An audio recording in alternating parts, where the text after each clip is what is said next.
The nation of Cabo Verde shocked the world yesterday when they went 0-0 with Spain. Naturally, I've spent the day learning about the country. Let the record show, a few hours is not enough to be able to fully comprehend everything that you need to know about a country. Here's just a little bit that I've learned in the past few hours today. Okay. Here is the continent of Africa. Here is the Isthmus of Cabo Verde. Cape Verde. Isthmus is like a chain of islands. That's what Cabo Verde is. So, the man of the match, the best MVP of the game yesterday for Cabo Verde was their keeper, their goalie. His name is Vozinha. This is a nickname. It's in Portuguese. It translates to little voice.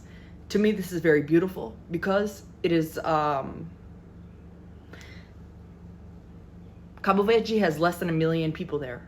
Perhaps you could say they have a little voice, but the impact is undeniable, just like Vozinha, the person. The history of this country is extremely heavy, but I don't feel like sugarcoating it does it justice. So, here. It was colonized by Portugal.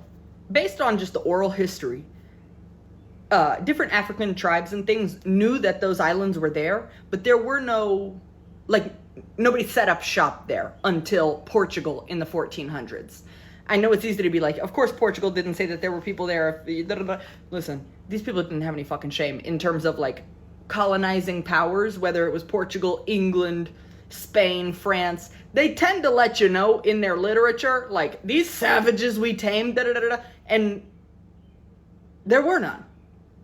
So, Portugal used this chain of islands that is Cabo Verde as essentially a refueling station, as a pit stop of sorts in the transatlantic slave trade.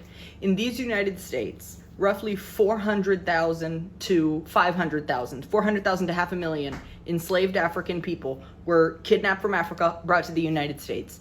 In Brazil, which was also colonized by Portugal, it was around 4 to 5 million. So 10 times the amount, okay? From again, West African nations that were also colonized by Portugal, like Angola, Guinea, places like this. The last time that these people had their feet on African soil was in Cabo Verde. And then they were trafficked to the Americas. Portugal had, some enslaved African people there in these islands. Years and years go on. Cabo Verde declares, hundreds and hundreds of years go on. Cabo Verde declares independence.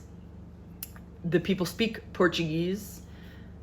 The tremendous majority, probably damn near all folks living there, again, less than 1 million people currently,